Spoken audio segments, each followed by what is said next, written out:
Nitro number 145, also June 22nd, 1998. Showed Dennis Rodman and Karl Malone, and Rodman attacking Dallas Page a few weeks ago. DDP comes out for a promo. Gene very casually announces, we're doing Hogan and Rodman versus Page and Malone at the Bash at the Beach. Like that's your big reveal? And I guess they'd already done a big press conference and everything. Yeah, they did the big press conference. There was news out. They actually announced it before they showed the press conference footage. I guess so. Stupid. Yeah. Well, the press conference was past history. That's true. And they'd already been on Leno. But nobody had seen it. I think On people their saw it on TV. Leno. Well, yeah.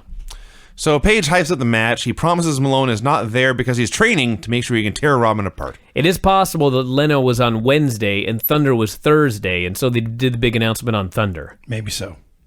It was a simple, effective promo. Dude, it was awesome. That was a great DDP promo.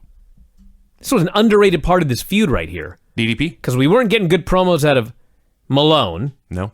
We weren't getting good promos out of Rodman. Or even sober promos. I don't know. We weren't getting good promos out of Hogan. So DDP deserves credit for being a good promo. Lynn Denton. Yeah, Lynn. Not Len. Lynn. Versus Disco It's Inferno. Lynn, right? Yes. It's totally I've seen it so many times. I'm like, is it Lynn? No. Well, we'll get to in the next match. The graphics department had a bad night here. Yeah.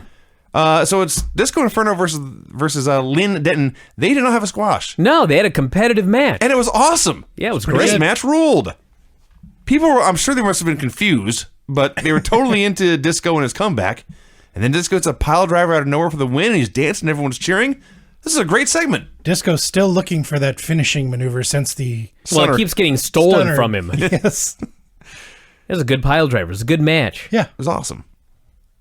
Mean Gene brings out Kevin Green for a promo. This poor guy comes out here. He tries to put over the local Jaguars. He tries to put over the crowd. He's trying so hard, and they just refuse to let it go, and they just boom out of the building. Well, they politely cheered at first. Then they asked him about the team he actually plays for, which is in another city, so they all boo. All I can think is, why is this happening? Why did they bring out a football player to talk about football? He plugs his new team, all the great players they signed. They went 4-12 that year, by the way. Now, the connection with all this, besides the fact that he's wrestled before, he reveals his ex-teammate and ex-roommate is a man named Bill Goldberg. At the mention of this name, Kurt Hennig and Rick Rude arrive. They tell him to get out of there. Dude, they could not have arrived quicker. They should have been out This there 3 went minutes on earlier. forever. Hey, say you're not going to make a name at our expense, you big musclehead, and it's a trap, so Giant could jump Green from behind. They triple-teamed him and left him lying, and then Green fought to his feet, called Giant a fat boy, and chased after him. So Vinny has not seen Raw, but Big Cass, Kurt Angle does this thing at the end of the show, and he brings out Big Cass and Enzo and the Revival and the Big Show. And Enzo has claimed, I got jumped from behind by a guy who hit me really hard. And he's accused the Big Show. And so Kurt Angle brings the Big Show down the ring, and he says, Big Show, just asking, are you the guy that attacked Big Cass? Big Show is so offended that Kurt Angle, he cannot believe that Kurt Angle would accuse him, even think of accusing him. I'm thinking about this during this segment. One of like 9 million sneak attacks by the Big Show over a career where he turned 32 times. No shit, he didn't trust you. No. So backstage after the break, Green was being held back from the NWO, and eventually Dylan shows up and you guys can wrestle tonight. And I did like that Mongo, Kevin Green's old enemy, was one of the guys holding him back. Well, Kevin Green couldn't even remember because in the promo he's talking about coming back and seeing his old friends like Mongo. Oh, did he? Yeah. Okay. So remember when the same company called Len Denton Lynn, so the next wrestler was named Tokoyo Magnum.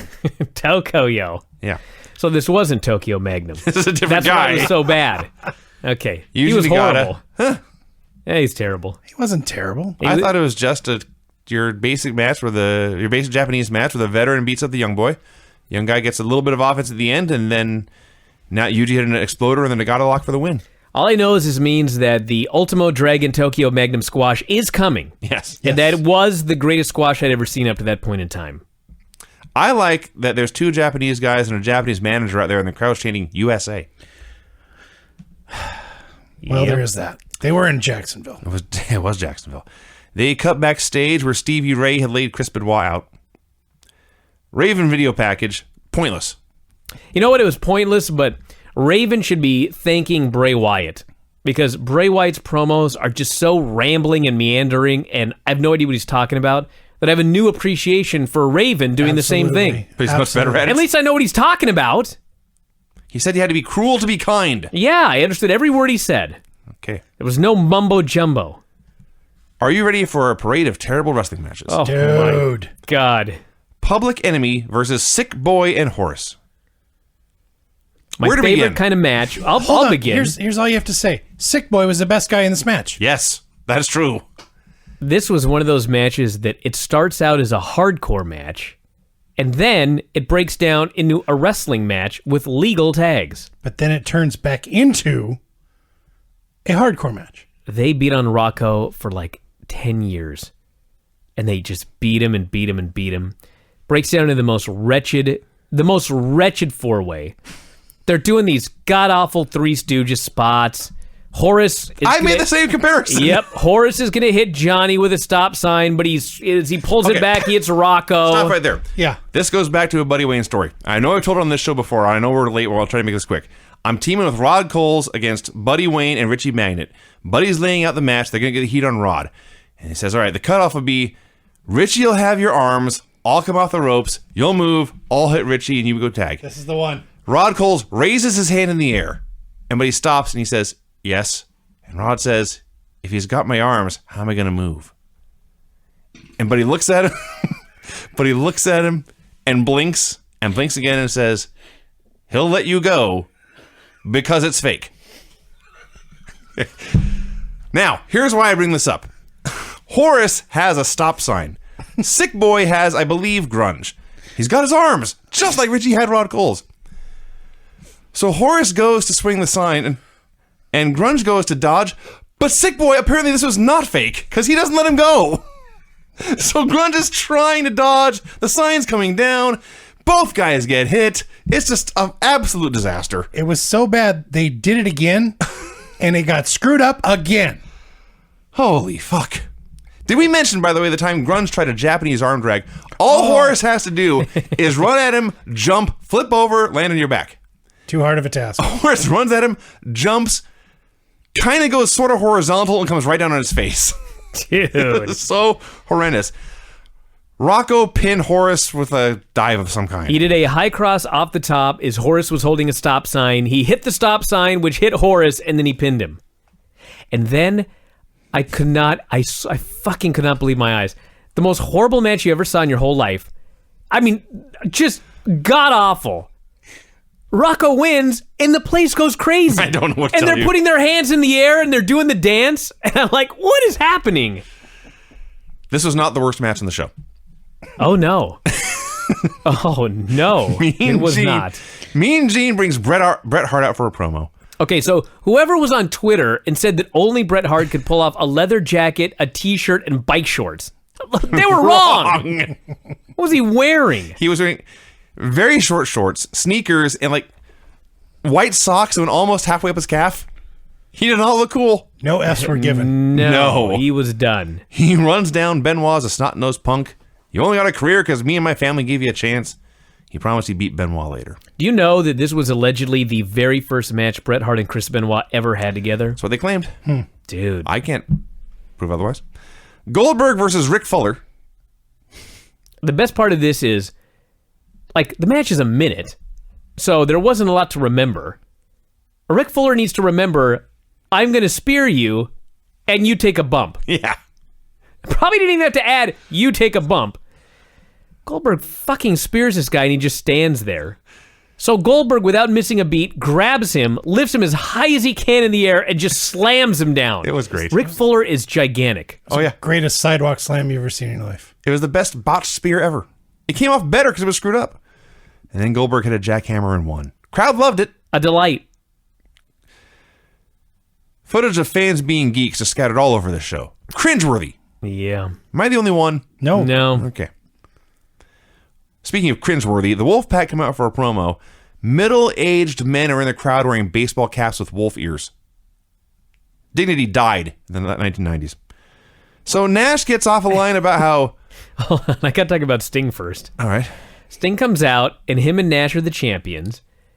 And he comes out, and he issues a challenge to Giant and, I guess, a partner or whatever. Really, he's at any team. Yeah. So he goes, I'm issuing a challenge here to blah, blah, blah, blah, blah. And then he stands there. And then he stands there. And then he says, and I quote, "That's it. We made a challenge." That was the end of his promo. Yeah. And then finally Nash jumps in to just do his catchphrase. We're too sweet. Nobody gave a shit during this period. No. They were told, go out and do whatever you want for 5 minutes. Yeah, Nash he probably is out made there- his challenge, and he thought they'd play his music, and they didn't, and he stood there. And he's like, that's it. I made my challenge. Play the Hello? music. They had a blow-up doll out there for no reason. Nash says Goldberg killed Kenny. I don't know if that's just a South Park joke. Yes. Or if there's actually a man named Ken Goldberg killed backstage. It's just so... Like, it was so pointless and It was bad, so stupid. but it was fun because it was so pointless Yeah, it and was bad. fun if you don't care that they're dying. This was fun in the way, like, if you made an indie access wrestling show or a YouTube wrestling show, this is the quality of thing you would put on. Dude, I made a lot of those. They were not this bad. That's true. That's true. Alex Wright versus Eddie Guerrero. Eddie so could not possibly have cared less about having to have a match with Alex Wright. He did absolutely nothing. He completely didn't care. And the match was as boring as any Eddie Guerrero match you've ever seen in your life. And then he loses. Yeah. Chavo comes out. Well, now you know why Eddie was not motivated here in this match with Alex Wright. Chavo comes out with a microphone being a cheerleader. Do it the Guerrero way, he says. And then Alex hits a neck breaker and he says, no, that's not the Guerrero way. So Alex wins. Chavo tells Eddie, keep your head up. And as Alex is leaving, Chavo waves and says, bye, German guy. This is my favorite performance of Chavo Guerrero's career. Dave said this was the best promo on the show, and I was like, at first I just thought, what is the fuck is he talking about? Then I thought about the whole rest of the show. Actually, the DDP promo was definitely better, but it was slim pickings. Conan versus Scotty Riggs. Fans were bored. As long as Riggs was on offense, it was okay. Mm-hmm. When Conan was on offense, I don't know what happened. Scotty looked like he'd never touched a guy before. Like he never grappled or sold anything. Everything Conan tried to do, Riggs was actively fighting him. It was very bad. It went on a long time. Eventually, Riggs missed a dropkick, and Conan hooked the Tequila Sunrise for the win. Clips of the Hogan, Rodman, Page, Malone press conference finally aired.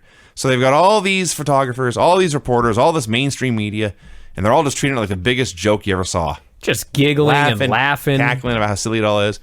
It didn't help that at no point did any of these four men really act like you believe they would fight each other. They're laughing with each other, smiling for group photos. They had the least tense shoving match you ever saw. All I can think of watching this was people bought this show. Yep. Okay. May I begin? Please. Okay.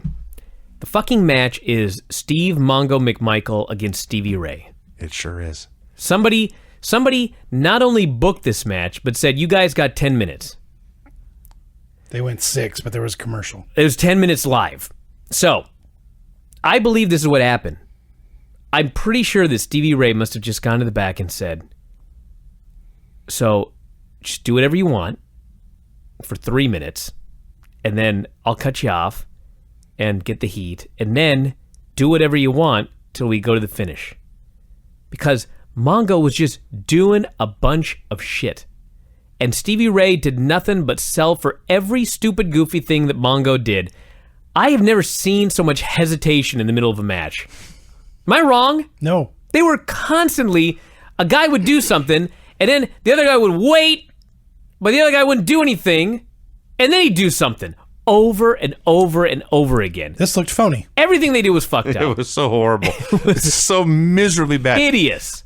As soon as they came out, I just screamed. Yeah.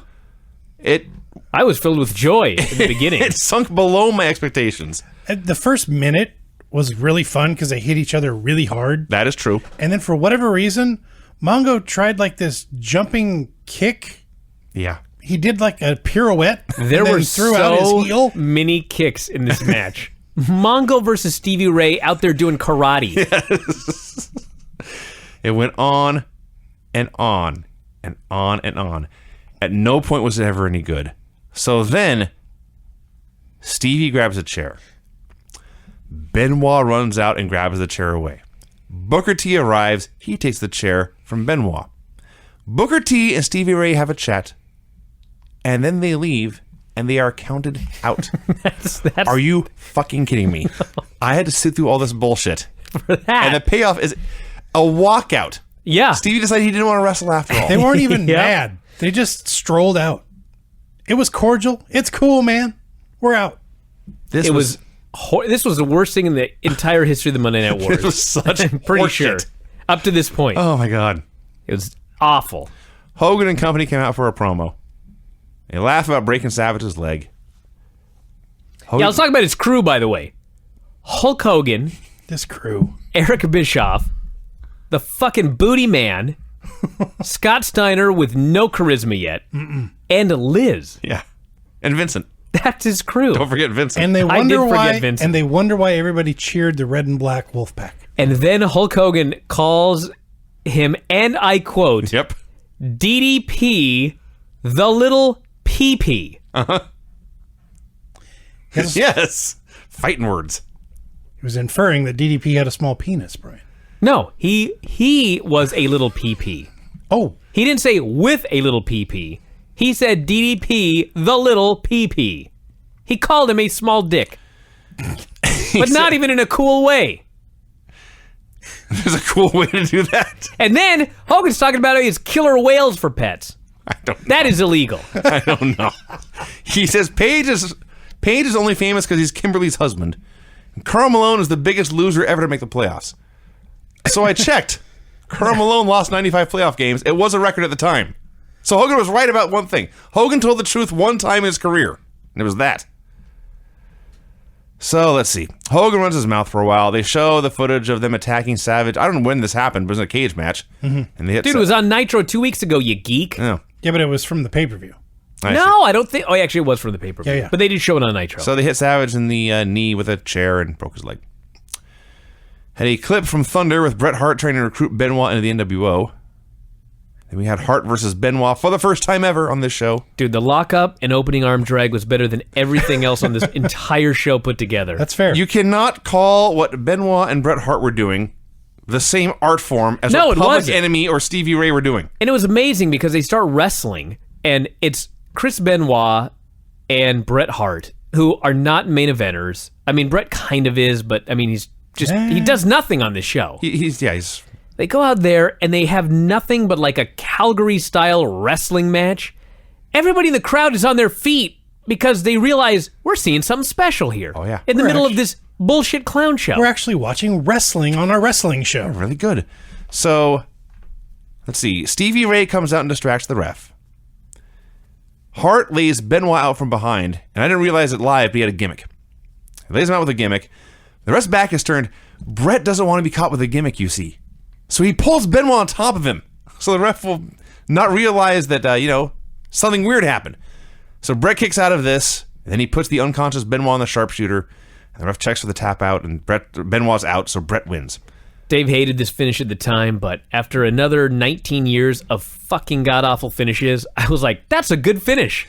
That was a really good finish right there. When I saw it on replay, it was even better because Bret clonks him with the gimmick. He pulls the gimmick out of his knee pad, clonks him in the back of the head, drags Benoit on top of him, and then as the ref is counting, he sticks the gimmick into Benoit's tights and then kicks out. Well, Awesome. he tried to. The gimmick ended up on the mat. After the sharpshooter. Yep. Yeah. So let's see. That was it. Bret won.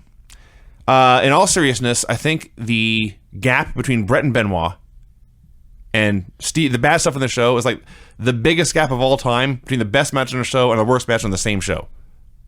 It's high in the running. I don't know if there's ever been a 5-star match and a -5-star match in the same show. That's about what it would take. Mm-hmm. Kevin Green versus Giant in the main event. They wrestled for a minute, and Rude and Hennig attacked for the DQ. Can you imagine? Yes. Can you imagine? We've seen it like 5 times now.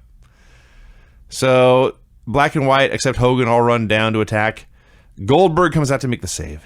He spears Vincent in the aisle, double spears Disciple and Brian Adams in the ring. Then everyone else leaves.